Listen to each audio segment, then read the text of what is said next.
that as we move along. But then just before I get to introduce our speaker this morning, I'd like to ask you a question. Which aspect of presence do you find most challenging to sustain? Which aspect of presence do you find most challenging to sustain? So I'll go ahead and put these up on the chat. Please be on the lookout on the chat, where you let me know if it is A, active listening. I like that Elizabeth has mentioned already that for her, silence it is. Staying fully engaged. Is it about rephrasing the questions? Or is it about managing distractions? I'm glad a number of you are actually giving your responses before I put these out. It means you're really engaged, and I'm delighted to have that. Okay, so to make this easier, then you go ahead and just mention A, B, C, or D. Which aspect of presence do you find most challenging to sustain? So A, active listening, B, staying fully engaged, C, rephrasing questions, D, managing distractions. I see rephrasing questions coming in. Good number of you. I've seen active listening as well. Rephrasing question is standing out so far. See more and more of you saying rephrasing questions. One more response. Grace has mentioned it's about active listening. Please keep your responses coming. Nelly says it's about managing distractions for her. That is the aspect of presence that she finds most challenging to sustain. But still, C is taking the lead. Rephrasing questions. Rephrasing questions is still taking the lead. I'd like to hear from more and more of you. Managing distraction from Charity. Catherine says rephrasing the lead. Maggie mentions both rephrasing questions and managing distractions. Kelvin says that it's staying fully engaged. And sure, that's what the essence of presence is. Great. I think I'd like to hear from more of you, one or two more people mentioning what really stands out for them. Oh, and thank you for mentioning Samin Naparos. You mentioned that you're in Nairobi, and you as well letting us know that active listening is still key aspect of your presence that you find most challenging to sustain. Wow, thank you so much for engaging me this far. Okay, with no more responses coming in, then I'll go ahead and introduce our speaker today. Then we can get started. But just to take note is that top of the list is rephrasing questions is standing out as the key aspect of presence that most of you find most challenging to sustain. So let me introduce our speaker today. This is Benita Stafford-Smith. She's an ICF Master Certified Coach and an accredited coach supervisor, a certified systemic team coach, an EMCC EIA, apologies, an individual contributor coaching and EMCC individual contributor supervisor.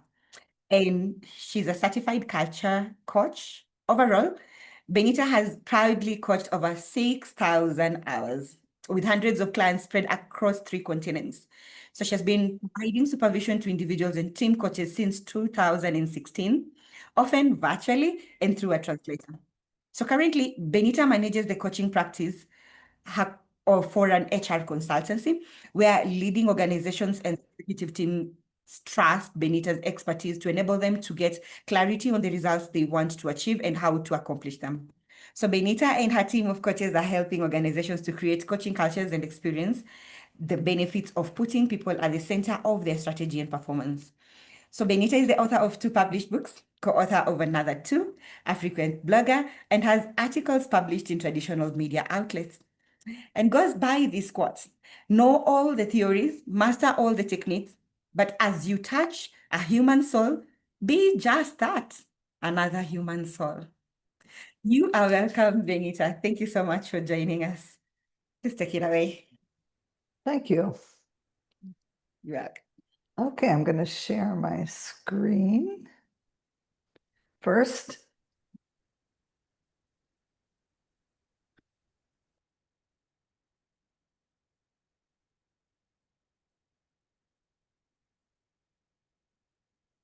Okay.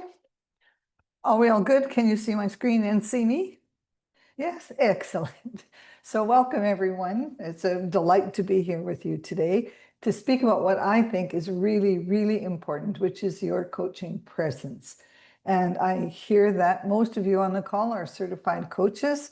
Some of you are not certified coaches, and some of you are leaders. And I think each of those groups, whether you're a leader, a certified coach, or a non-certified coach, you've had some coach training. What's the most important and what all your questions are referring to is, how do I stay present in a coaching session? And what happens in a coaching session when I get distracted? Because we do. We're human beings. We're not robots yet. So our agenda for today is we're going to begin with the centering practice, which focuses on somatic coaching. We're going to touch briefly on the future of coaching and what's different between you and a chatbot. We're going to talk about how do you manage your self-awareness when you're triggered during a coaching sessions, and what kind of triggers. Triggers are different for everyone. We like to think there's a list of 10 triggers, and I can pick out 5 and these are mine. And I'm going to say there's probably a million triggers. There's as many triggers as there is coaches, coachees, and leaders. I'm going to introduce a couple of theories that may be helpful for you. One is unfolding versus deficit, near far distance, reflection, and supervision. What happened? Okay, so we're going to begin with a centering exercise. I'm going to ask you, this is bringing your presence to the session. So this is an exercise developed by Stacey Haynes, who is one of the pioneers in somatic coaching. So for this exercise, I'm going to ask you, if you can, to please stand. If you cannot stand, that's fine. You can do this sitting in your chair. This will take about 5 minutes. You can do it in 1 minute. You can do it in 30 minutes. I'm going to give you a brief outline of this. Again, this is inviting you to be present, fully present in our session today. So I'm going to ask you to begin with standing.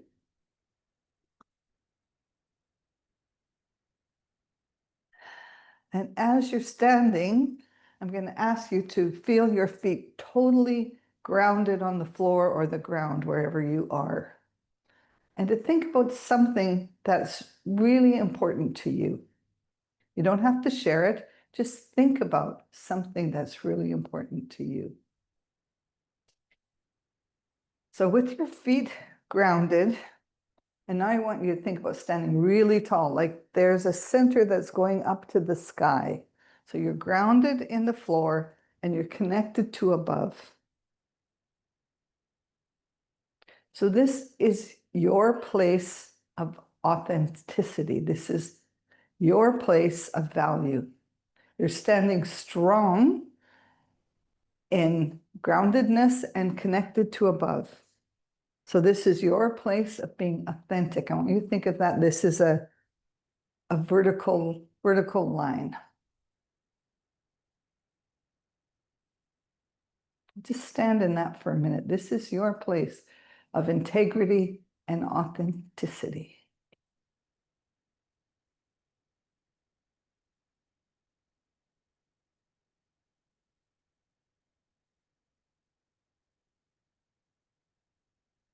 Now I'd like you to come back to your center, and I'd like you to feel your center, which is somewhere in the middle of your stomach around your belly button. That's your center. And from there, I'd like you to think about radiating outwards. So this is your interconnectedness to everything around you. People, places, things. Look around your room. This is what you're interconnected to. I'd like you to stand in that interconnection for a while to your place, to the wider world. You're connected to everything.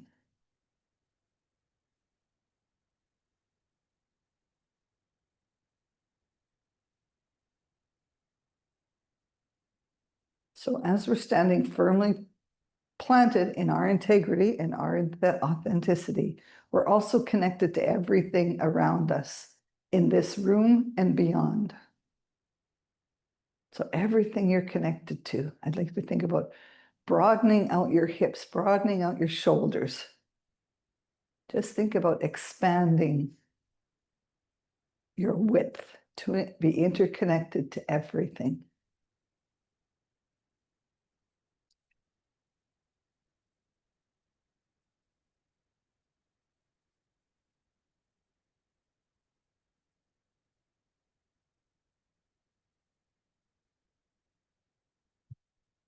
So now as we're standing in our height and our width, I'd like you to think about from your center, what's in front of you and what's behind you. I'm asking you now to focus on your back. And so your center, your back and your front, but it's your center. So in width, we're connected to everything around us. In our centering, we're connected in our center. And as we connect to our center, I'd like you to think about your ancestors, your lineage, all the people who have done whatever to make it possible for you to be here today. They're all behind you. They're all supporting you. They have brought you to this place today.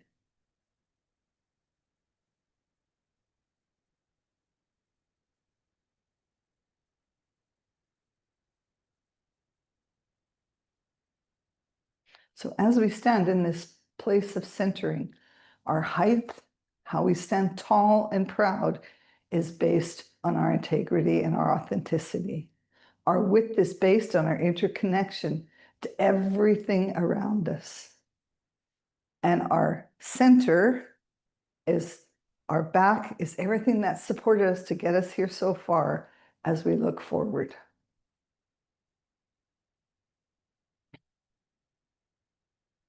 So you will soon one day be considered an ancestor to the people coming after you.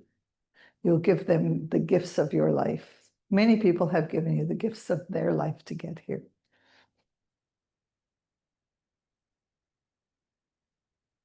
So invite you to just stand fully in this presence and think of something that's really valuable to you. And we'll sit here for a short while.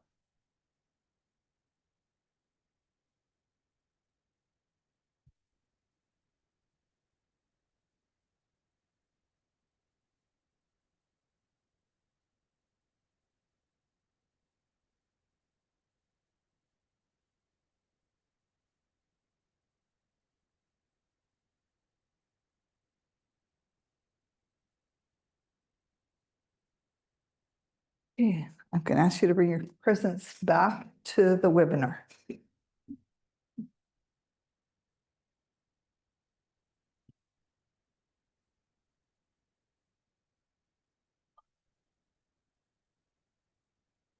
So from our place of being totally present, do we have any questions about this exercise or what came up for you? I would like everyone to share as we go along rather than just wait for all the questions at the end. So any feedback from this exercise before we go ahead?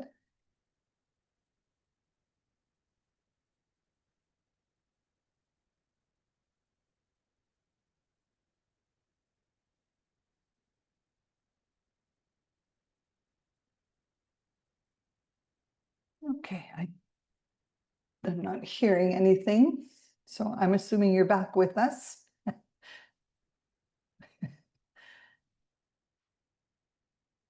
Yes, okay. I don't see anything in the chat and I'm not hearing anything. So let us move on. She says with great confidence. And unable to move the slides.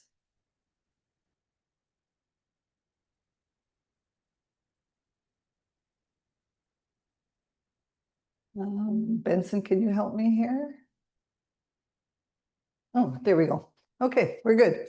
So while we're thinking about being present from our place of complete presence in this session today, let's briefly touch on the future of coaching. So when you look into the future, what do you see?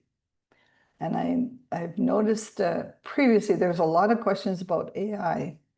And I'm going to say for AI, there's no definitive answer on this yet. Some people absolutely believe that AI is going to take over everything and we will be redundant. And some people think AI is the answer to all the world problems facing us today. And there's lots of people in between. But let me ask you this question to contemplate on. What will differentiate your coaching from a chatbot? What makes you different?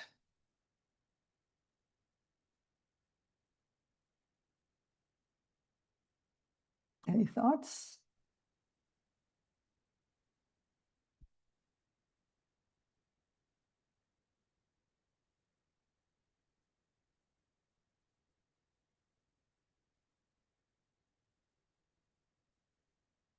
Yeah, there are some comments on the chat box. Mm-hmm. We do have a couple of comments coming through. Human touch. This is from Henry Rotich. We've got Christine Matai saying being human. We've got Janet Thiamo saying my emotions. Nora Butho says human touch. Margaret Mundia says human touch and connection. And then Zakula says feelings, experience, humanity, emotions. And then Nancy Mwabili says ability to observe what's not being said.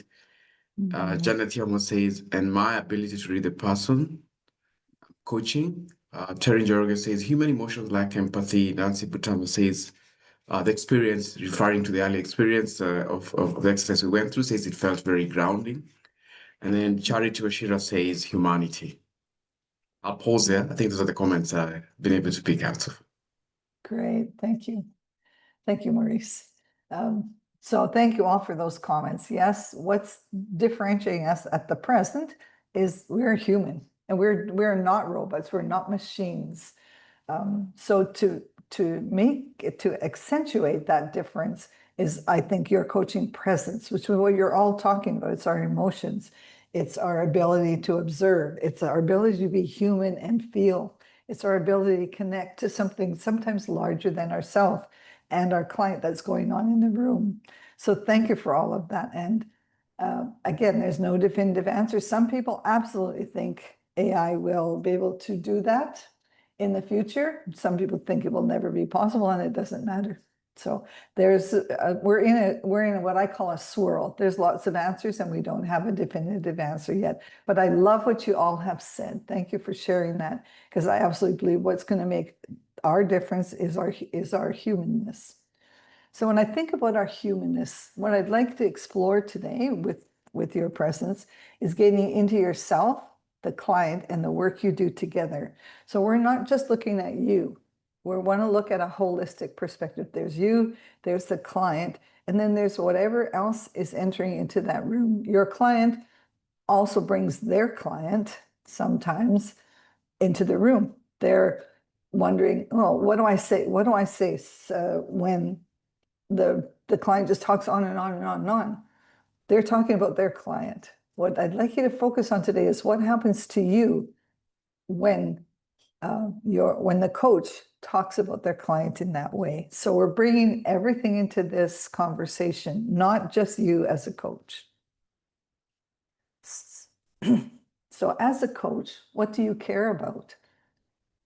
And many of you have said this, feeling and allowing deep emotions. Here's the holistic perspective. We're emotional, we're political, we're professional, and spiritual. And we all have autobiographies in each of those areas.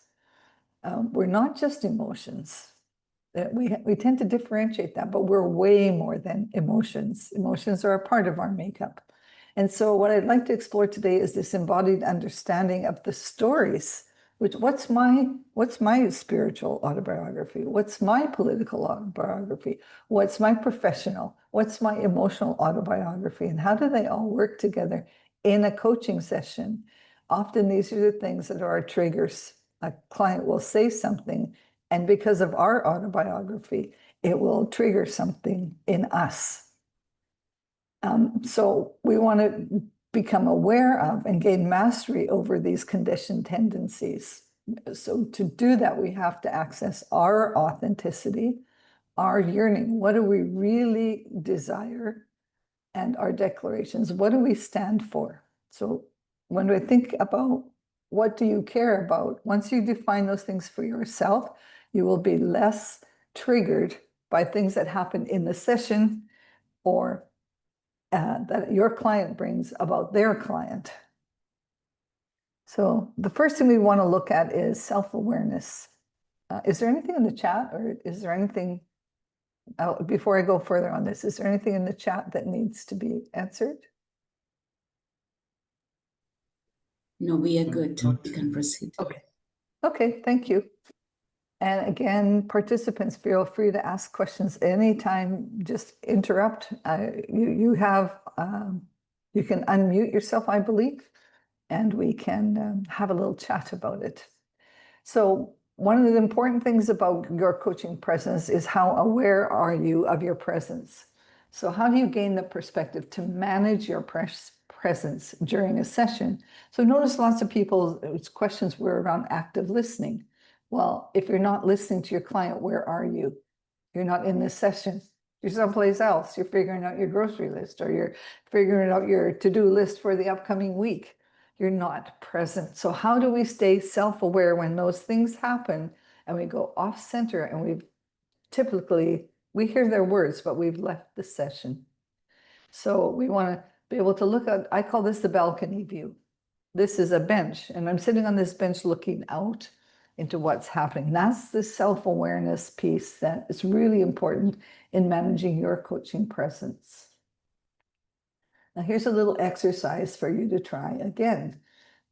So what I'd like you to do is take your dominant hand and make a fist. Make a strong fist with your dominant hand.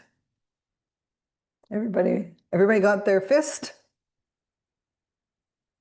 Are we there? Now take your non-dominant hand and try and open that fist. What happens? No, you can't open it, right? Well, you might be able to force it open, but you resist it, right? Is that happening for most of you? Now let's do that again. Let's hold that fist really strong and look at that fist, that strength, as something that we admire. The problem that's coming to us is something we admire or we're going to learn from it. What happens to your hand? What happens to it? Does it release? Loosens. It loses its power, doesn't it?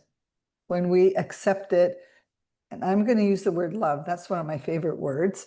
And I don't mean personal love, I mean divine love, a broader, more inclusive kind of love. So when we love what's coming towards us, we don't have to like it, by the way, but what's in there? And then when we can start to release and get a different perspective on things.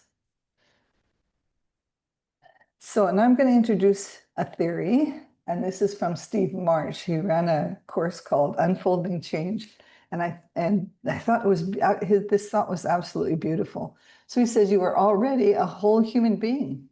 You have been ever since you were born. So how many of you look at a newborn baby and say, oh my God, that baby doesn't know how to talk. That baby can't walk. What's wrong with that baby? We don't do that. Is it right? Do you agree? Yeah. Yes, we don't do that. But when we look at ourselves, what do we look for? What's wrong? What's missing? What do I need to improve? Blah, blah, blah, blah, blah, blah, blah. We're always looking for what we're deficient in. There's something missing, but there isn't. We're already a whole human being, and we have been ever since we were born. So if we think about unfolding as into that expression of wholeness, I'm just reading this quote from Steve Marsh. This process is inexhaustible. This is how organic life grows, learns, and develops. It's a natural process, by the way, that humans are often ignorant of, and therefore they make many efforts to improve themselves, which are often self-sabotaging or that reinforce a sense of self-deficiency in spite of intentions to do the opposite. Yeah, you know, if you're in a self-deficiency mode as a coach, you're good. Oh, I took this training. Now I'm better at that. No, but I'm still missing something. I have to have another training. And oh, no, that didn't answer all the problems. Now I have to have another training. So what if we, instead of seeing that as something missing from us, what if we saw that as us just unfolding to our growth and development, our wholeness as human beings? Is it different? Do you see yourself, and do you see, once you see yourself differently, do you see your client differently? So Steve March says this is a new paradigm of coaching, but as he says, I think it's really the original paradigm for how life always evolved. And if we think about the core competencies, we say we see our clients as whole and resourceful. We don't see them as deficient. Correct? Sometimes, right? Because if we're in fixing mode, where something wrong, there's something deficient, then that's how we're seeing our clients. How can I help them fix this? Think about that. What if we see them as whole and resourceful, and we're just unfolding and uncovering a way for them to have a better life, a better career, a better family, whatever it is they would like to unfold into, rather than they're missing something, they're deficient, there's something wrong with them. So any thoughts on that theory?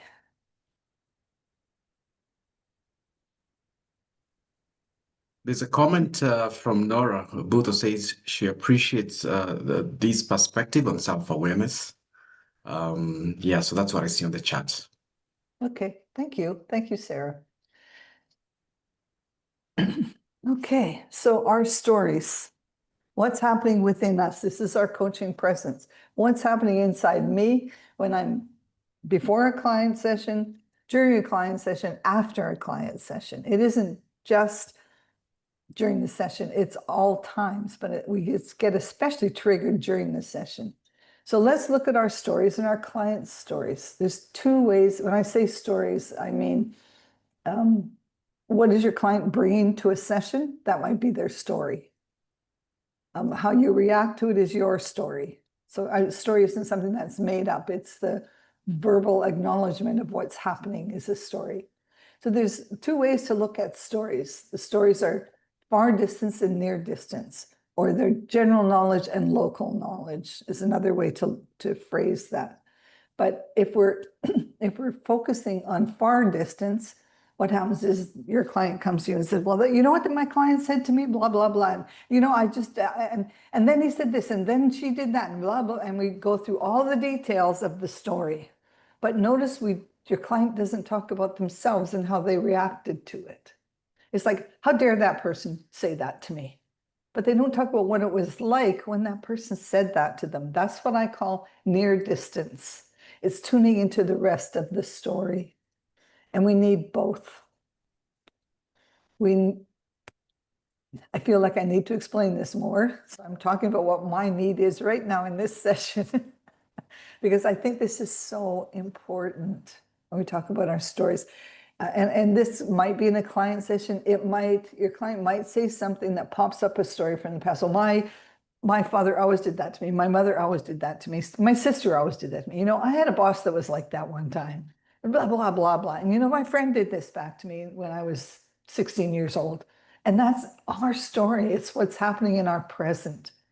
But instead of talking about the general knowledge of the story, let's make that local. Let's bring it into ourselves. What happened inside you as a coach, and what happened to your client? Ask your client, how does that feel? What happened when all this happened to you? How were you feeling? How did it impact your day? So that's bringing near. It's bringing it inside. It's what happened to me when all those sequence of events that I'm telling you happened. I keep them out there so I have control over them. I don't have to feel them. there's just, it's someone else's problem, not mine. But actually your client's bringing it forward because it's their problem. They need to sort it out. That's why they're coming to you. Otherwise, they'll just go, and I'm not saying one way is right and one way is wrong. This is a perspective, a way to look at our clients' stories that they're bringing. How does that impact you and how does it impact your client? Not just the events that happened. So questions on that, or I really love to stop here. I'm not sure on my timing. I'd love to stop here and have someone bring an example forward of how you might see your story or your client's story differently. So Nancy Gutama says that it's quite profound seeing our clients as whole and not what they need to fix. That's Yeah. truly wholesome. To do it. So leaders Okay. and coaches, you're invited to share your thoughts. Please, you can go ahead and unmute yourself and share your thoughts.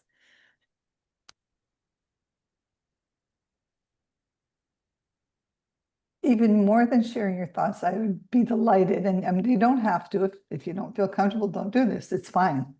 But if you would like, bring forward one of your stories. What happened when a client said something and you stopped listening? Mhm. Or you were distracted in the session in some way. You didn't know how to rephrase it. Those are the things that you said were important. When you stopped listening. Mhm.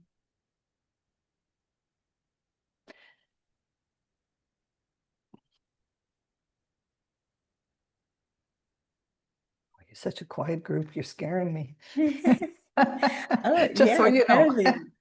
Kelvin has a response for us. He says, Yeah. creating the ability to cut myself some slack and not be so tough on me or the clients. Yeah. Sharing his experience right there. So we'd love to hear more from you. What happened in an instant where you got disconnected from your client? I can share. Good morning, everybody. Good morning. Yeah, I had a client who, coaching, I think the story was, like emotive, and I got into it. And so I got out of the client into myself because I had had a similar experience that I think I hadn't closed. And so the conversation became the story as to what the client was going through. It was like I was leaving myself in that conversation. And I just realized, fortunately, within a very short time, I came back to, it was a client I was dealing with and not myself. But I was completely distracted and living my story. Yeah, thank you. Thank you, Demarius. That's beautiful. And that's what happens. And I don't care how many years you've been coaching or how many courses you've taken, it will happen when we haven't taken care of our stories. And, we hear lots today about trauma. Okay, I'm not a trauma expert. I know it's a very popular topic today, so I'm not going to go into that because I have no understanding of how to deal with the trauma in a session. But that's what distracts us. Our trauma can be minor, it can be major. It could have been life-threatening, or it could have been just, I was really angry at someone. So your story, Demarius, is interesting. And as an example, I'll share us. Just recently, I had a client who was a managing director of a company, and he got into a bit, I'm going to call it a drama triangle. You could call it a trauma triangle. So there was, he was starting a startup company, and he was under the umbrella of an existing governance company, and both reported directly to the Minister of Energy in this case. But what happened was my client thought he reported directly to the minister. The governance company thought that my client reported to him. And so there was a lot of confusion going on. And when he first brought this story, I got to tell you that I reacted with like, I've seen this happen so many times in organizations, and I just inside reacted to that, like, oh, this is so toxic. This is a toxic work environment. And I was like, "Ugh," all over the place. But I couldn't, but I knew I couldn't say that to him. And I had to keep my presence. So this is what I'm talking about. This is my story because I've seen it so many times and it really triggers me. Some other people could hear that story and it wouldn't bother them at all. So that's an example of a trigger. It's my personal trigger. I see that. Eileen, oh, hi, Eileen, you have your hand up. Yes. Nice to see you. I can't Yeah, see you. sorry, I'm not able to put my camera on. It's still very early for me. Hi, Okay. Benita, so good to see you. I had to log in into this one, you know. Yeah, Nice to hear you. yeah. So I would love to share an experience. I don't know how you position this. An incident where I'm coaching a client and I discover that they are having whatever the issue they want to deal with. I'm going through a similar issue, and I find my presence very heightened, Yes. very heightened. Um, and then I catch myself, sort of drifting into questions that are looking for answers for me. What would you call that? Of course, yeah, and I come like, That's your come on, story. Eileen, this is conflict of interest. These questions that you are asking, it's kind of, you want to get a solution through this client. So I thought I should share that. It's kind of twist to what you're saying, but yeah, but I think they are related from a point of, it's my story that I'm bringing into this conversation. Yes. Yeah. Thank you, Eileen. And that's perfect. That is when we go off base in our coaching. That's a trigger. And this is what we have to learn to manage. And we'll all manage it in different ways, by the way. So Eileen, I'm curious, how did you get back to your center in that session? I slapped myself back. Like, come on, Eileen. Stop trying. In fact, I told myself this is a conflict of interest. Yeah. Listen to the client deeply. Let your presence be about this client, not about you. Not about you. Yeah. Beautiful. Yeah. Thank you. And it's not like the first time, a client, was having an issue and that I was like, hey, that's a good idea. But this particular incident, I realized it's like there was such a deep interest to hear Yeah. from them. But there are times the client will say something, and I'm like, that's a good idea. And I always say coaching is a two-way learning track. So I could pick an idea that's helpful. And I'm like, hey, you said this, and that was a very interesting, response, But this particular instance, I realized I was literally looking for it. Yes. Yeah. Thank you. I slapped myself back to being the coach I should be. So notice the first step there that Eileen shared. She thought about it. She became self-aware of what was going on. Sometimes we don't, by the way, and we'll go down the path of it being about my story. So it's really important. I've put a picture up here of reflection, that in the moment, Eileen started to reflect on it and said, whoa, wait a minute, this is my story. What's going on here? And I'm not with my client anymore. So my presence is gone. It begins with self-awareness, then reflection. Uh-oh, what's this about? So that's one of the methods we can use to get back to our coaching presence. I see a hand up here from Elizabeth. Thank you very much. And it's been a very interesting conversation so far. I think as you were talking, okay, I'm in Aileen's WhatsApp group. It's early in the morning. I won't be able to switch on my camera. But Okay. I think I think for me that being self-aware first and foremost before you start the coaching, centering yourself, because I think I had one session where I was running in from other things I was doing and getting in to coach somebody who happened to be in the same office. And as we started talking, they said things that I wasn't aware of happening in the office. And that sort of like triggered, okay, so what else happened and who else knows? And then I realized, oh my God, this is not about me and you. Yeah, you have to pull yourself back and say, you know what? It's not about me. It's about the person and having to deal with the situation. So the two learnings there was one, before you have a coaching session, make sure you are very aware of the people who are going to stand before you and empty yourself. You sort of like settle yourself first. Be self-aware that you're going to go Absolutely. into this Yeah. session. And then number two, also, it's not about you, it's about them. Just knowing that things can be triggered, but you have to really be, centered in that space. So thank you for this conversation as well. It validates what I was feeling and perhaps how you have to be very aware. Thanks. Yes. Yes, thank you, Elizabeth. Yes, the self-awareness is so, so important. And again, I'm going to emphasize the self-awareness is not about the number of years you've been coaching or how mature you are. It's about your stories. Elizabeth, so for Elizabeth, I'm going to say you didn't allow yourself time. Again, I can do this. I can just go from this meeting, walk in the next door and be somebody different.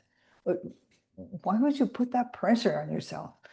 So if we look at the unfoldment process, it's a beautiful thing. When a client comes in that triggers me, I think it's a beautiful thing. I'm like, well, isn't that interesting? I'm being triggered in the session. So stop and listen to the client instead of process my stuff in the session.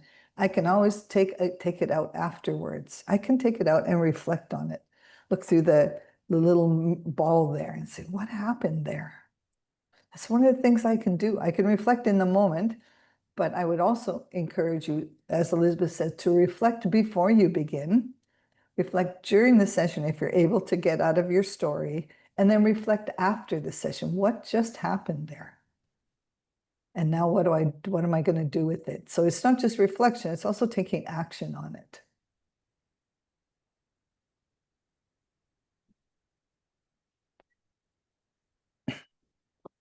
So there's, I cannot emphasize enough how important self-reflection is, and which brings about self-awareness. And remember that you're unfolding into it. You're not deficient. There isn't anything wrong with you. It's a beautiful journey, this life.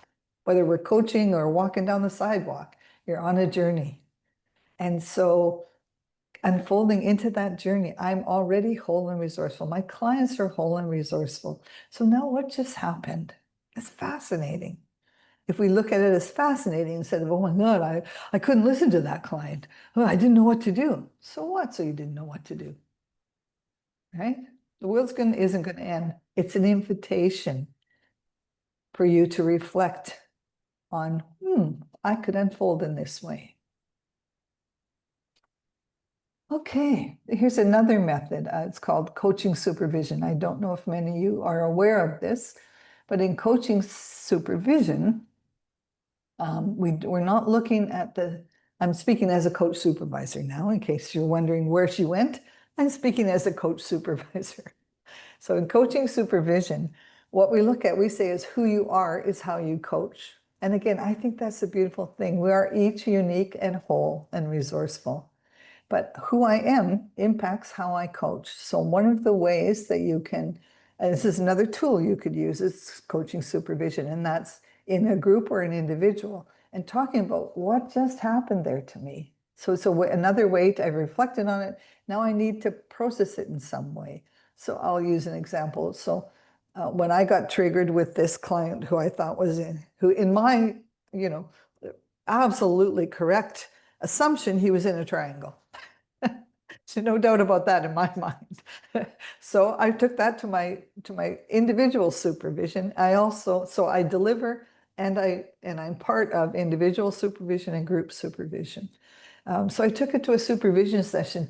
I took it to a group supervision session because I wanted to get a more holistic picture of what was going on for me there.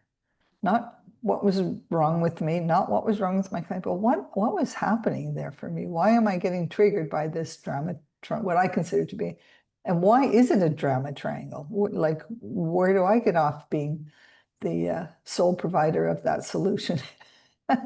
So it was quite interesting. So the coaching supervision takes you it doesn't teach you skills. It talks about who you are, is how you coach.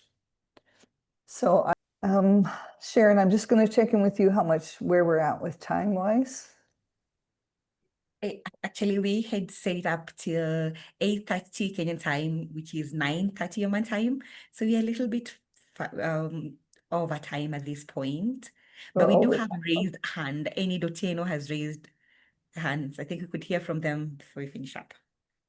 Okay, so we're okay on time to go ahead and answer. We're okay to continue is what I'm hearing from you, Sharon, correct? Yes, sure. I think we Okay. could give these 8 more minutes till 9:45 your time, 8:45 on our end. Okay. Yes. So Enid, you have your hand raised. Thank you for being a brave person. And oh, before I forget, thank you, Eileen, for being such a brave soul as to bring your case forward. Enid. Thank you so much, Benita. I'm just wondering if I'm coaching someone to build on what Elaine has said, and I really feel strongly that what they're doing will end them up in the wrong place. As a coach, I should detach myself and let them work through that process. I'm going to say yes and no. So why are you so convinced that you know their answer? Mm.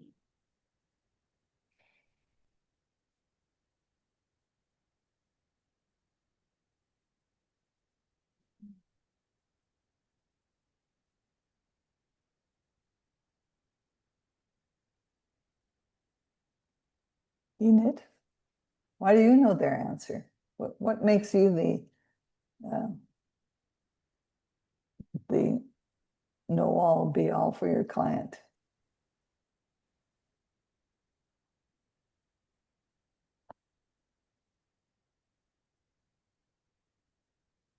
Enid, are you there? What happened? I suspect we've lost her, Benita. Enid, are you there? Yes, I I'm hope I here. did. Oh, yes, she's back. Yeah. Oh, she's back. Okay. Welcome back, Enid. You're on mute. Sorry, the disruption made me not hear how you answered the question. Sorry, so I didn't are hear you what saying you said. I didn't hear what you said to the question. okay. So what I said is, how do you know that you have the right answer for your client? How do you know you have their answer? Okay, thank you. All right. Okay. It's an interesting question, isn't it? When we absolutely think we know, we have the answer. It's Okay. yeah, it's a good time to stop and go, well, wait a minute. Why do I know the answer? Okay. Right? I think that's what I struggle with as a coach. And thank you. Yeah.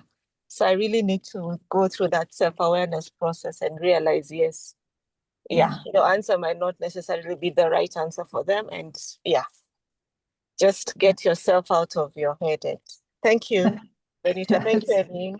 You're welcome, Enid. I'm laughing because it's so common for us to do this. I mean, thank you for bringing these cases forward, because we all do these things, and it's what makes us human beings. And maybe that will stop the progress of AI, or AI will just have all the answers and just tell everybody what to do, and we'll all be happy. Those are two extremes. But Enid, that's beautiful. Eileen, thank you. That's exactly what coaching supervision is about. It's exploring possibilities. So we're good with that. Now, is there any other unanswered questions that are lurking around in your mind and in your body and in your soul that you just have to ask now, or forever hold your peace? No, I'm kidding. Any questions about anything we went through today, or any questions that evolved from what we went through today?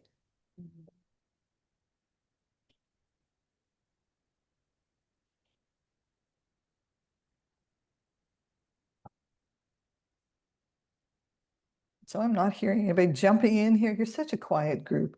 You see, now, that could be a trigger for me, couldn't it? Oh my God, they're not saying anything.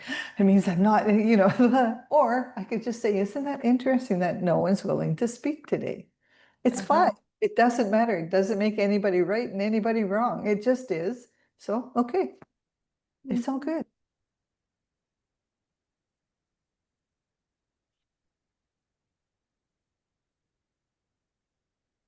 Okay, then I guess we're ready to close. Again, I will thank everyone for your attendance. Thank you for the thought-provoking chats and the questions.